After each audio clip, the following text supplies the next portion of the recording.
Você já parou para pensar como Deus te vê?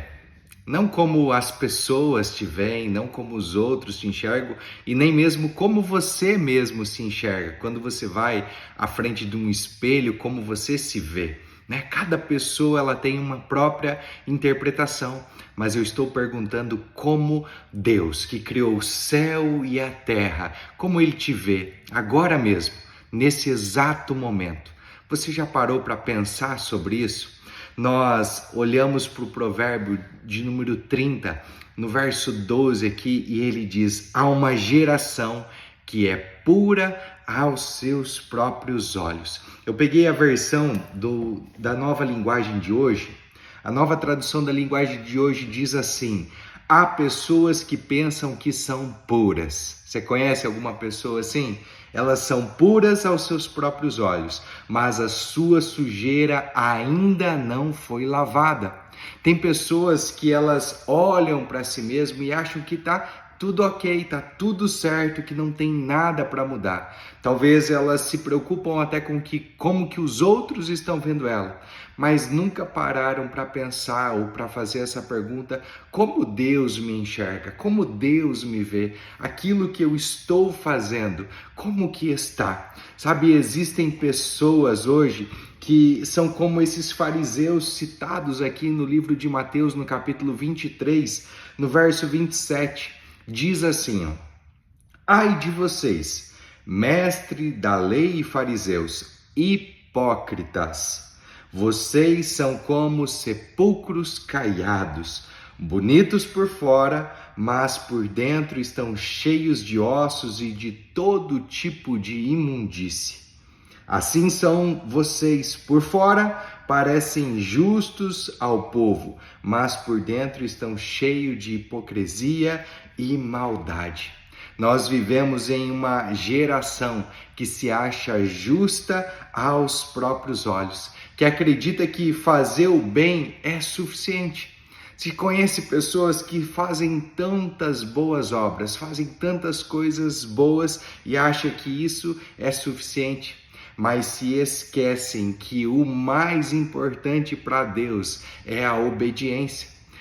Deus ele não está preocupado com a nossa performance, com quanto de boas obras nós estamos fazendo, mas Deus ele está preocupado se nós temos um coração temente a Ele, que vai obedecer em tudo.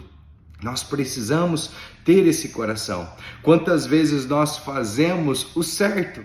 Nós estamos fazendo as coisas certas, boas obras, coisas boas, e isso é inquestionável, mas o motivo do nosso coração pode estar errado. Só Deus pode sondar o nosso coração, examinar o nosso coração e conhecer o que tem lá dentro de nós, o que está dentro do nosso coração. Só Ele que consegue vir e fazer a diferença, transformar a nossa forma de ver.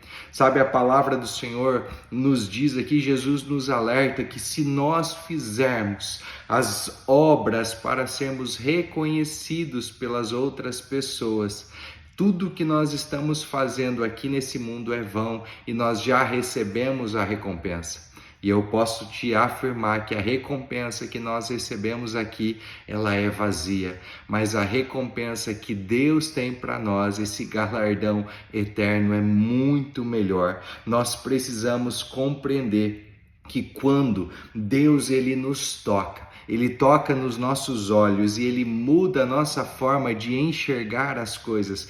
Tudo muda em nós, tudo começa a mudar. Nós poderíamos ter um encontro com Jesus de uma maneira, mas quando nós somos tocados por Jesus, quando nós somos batizados com o Espírito Santo, nós começamos a enxergar tudo de uma outra maneira. Paulo, quando ele era um Saulo, ele foi instruído aos pés de Gamaliel, ele foi instruído com o melhor professor, na melhor escola, ele foi zeloso, ele buscou fazer tudo da melhor maneira para agradar a Deus. Paulo pensava, enquanto era Saulo, que ele poderia fazer de tudo ali com um zelo tão grande que ele era irrepreensível. Ele diz que na lei ele era irrepreensível, ninguém poderia acusar ele de ter pisado na bola em nenhuma área. Mas um dia, esse Saulo, que era tão zeloso ali com as coisas de Deus, ele teve um encontro verdadeiro. Somente Deus, ele pode nos tocar, abrir os nossos olhos, como ele fez com Saulo. Ele abriu os olhos e agora Saulo, ele é transformado num Paulo. E isso é a graça, é isso que transforma, a graça de Jesus. Paulo agora não vê mais com seus próprios olhos, Paulo não vê mais como as outras pessoas o veem, mas Paulo está preocupado: Deus, como o Senhor me vê? Qual é o seu propósito para a minha vida? O que nós vamos fazer? Como nós vamos trabalhar junto nessa parceria?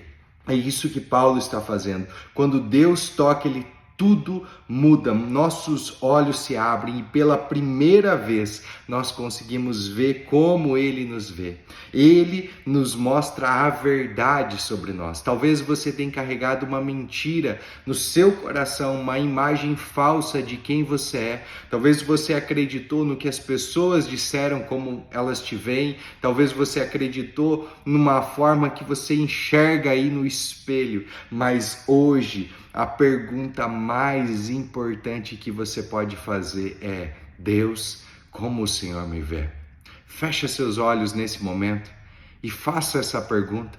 O Espírito Santo que habita dentro de você, ele quer responder essa pergunta para você. Ele quer ministrar o seu coração, ele quer tirar as escamas dos seus olhos e ele quer te mostrar como ele te enxerga, como ele te vê. Querido, talvez você tenha se sentido um erro, você tenha se sentido envergonhado, com medo, com raiva, você tenha se sentido tão culpado, mas só Jesus Cristo, Ele pode perdoar todos os nossos pecados. Ele sim, com o seu sangue, pode nos lavar e nos purificar de toda essa imundícia, de toda essa sujeira aqui que Provérbios está nos falando. Há pessoas que pensam que são puras, nós não podemos pensar que somos puros, nós não somos puros aos nossos próprios olhos, nós precisamos ser purificados pelo sangue de Jesus que nos lava e nos purifica. É necessário primeiro reconheça o seu pecado, reconheça o caminho que você tem andado, que quem sabe o Espírito Santo já está te mostrando que tem um novo caminho, tem algo novo para você. Deus, ele te enxerga como filho, como filha. Deus tem um propósito para você.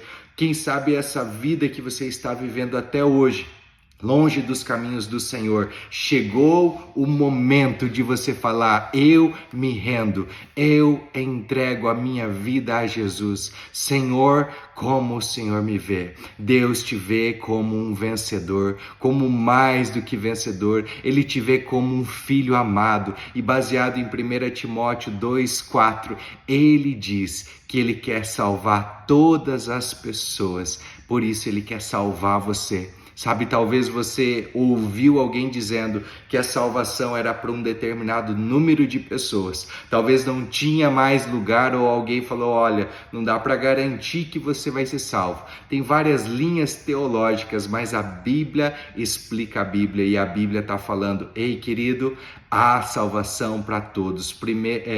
João 3,16 diz que Jesus Cristo veio porque Deus amou o mundo de tal maneira que entregou o seu Filho unigênito, para que todo que nele crê não pereça, mas tenha vida eterna. Esse vídeo chegou até você para que você não pereça, mas para que você tenha vida eterna. Jesus ama você. Faça essa pergunta, medite agora. Jesus, como o Senhor me vê? Deus, como o Senhor me vê? Espírito Santo, como o Senhor me vê?